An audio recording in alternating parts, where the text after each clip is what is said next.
Luto na tayo ng pakbet.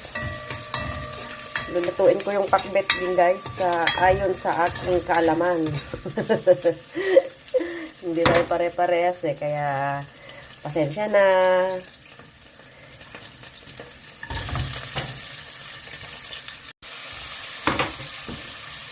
Tignan natin yung kamatis.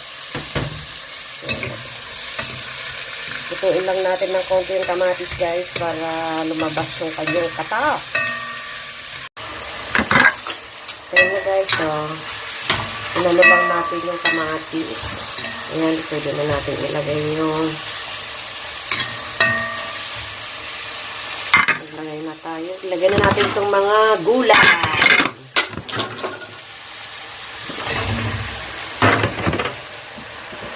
Alam nyo guys, pag nagluluto yung tatay ko, kasi yung iba kong nakikita na nagluluto, hindi ganyan. Pag Ilocano talaga, ganyan. Pag samasamahin na siya lahat, yan. Pag nagluluto tatay ko niya, hindi niya ginigisa actually guys.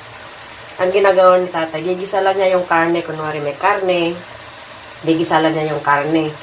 Tapos, pagkagisa, dito na lang niya ilalagay dito, pati yung kamatis, hindi niya naigisa, tsaka yung sibuyas. So, dahil tayo, wala naman tayong karne, gusto ko lang i-reduce yung kamatis, yung sabaw niya, kaya ko lang iginisa guys. So, parang ganyan lang din. Wala nga lang karne. Ganyan magluto ang aking tatay. Igisa lang niya yung karne. Tapos, pagkagisa, lalagyan na sa ibabaw, lalagyan niya yung kamatis, yung sibuyas, yung panimpla, nandiyan na lahat. Tapos, lulutuin na, magkukusa na yan, guys. So, lalagyan na rin siya ng patis. Lagyan na natin ng panimpla, guys. Patis tayo. Pero yung tatay ko kasi bagoong. Pag Ilocano talaga, guys, bagoong yung nilalagay. So, dahil wala tayong bagoong, patis ang lalagay natin. Tsaka nakasanayan ko na rin guys patis. Lagyan na rin natin siya ng, syempre, hindi naman natin sponsor yan. Magic, di kaya naman. Sinabi. So, yan guys. So, mamaya na natin siya hahaluin pagka medyo ano na yung sauce ng kamatis. Yan. So, yan guys, tinakpan na natin. Wait lang natin ng konti para medyo kumulo yung tubig ng kamatis, yung sauce niya. Ayan natin. Ayan siya, nakulo na guys. Hindi ko siya nilagyan ng tubig. Pero nagtubig siya. Look. O, diba? O, ang dami. Kasi yung kamatis guys, tsaka yung talong siguro. O, walang tubig yan guys. O. So, ang gawin natin yan. Wait. Ganito ang gawin natin, guys. Ayan, namimiss ko si Daddy Do, Ginaganito lang niya, guys. Oh. Hindi ko siya hahaluin. Yan, tingnan nyo. Kaya ko siya haluin, guys. O, diba? Okay. Ayan na guys. Oh, diba?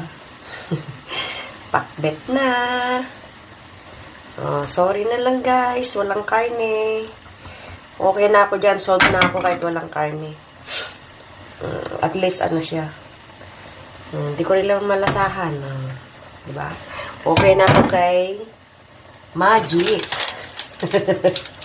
O, diba? May tasida pa yan. Pero lagyan lang natin ng konti. Mamaya ko pa siya titikman. Ayan, no? Isang pulo pa mga kapatid. May pang-ulam na tayo. So, yan guys. Titikman na natin. Kumukulo na. Para half cook lang tayo.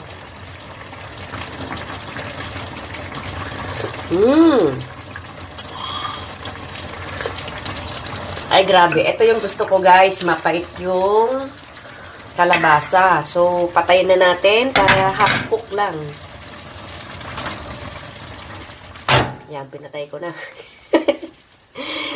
And guys, ganun lang ang gusto kong gulay. Para hindi siya cook na cook. Ganyan muna natin. Pwede na tayong mag-almusal. Almusal na tayo. Tingnan nyo naman yung aking Meron tayong konting maliit na halaman. So guys, almusal na. Thank you!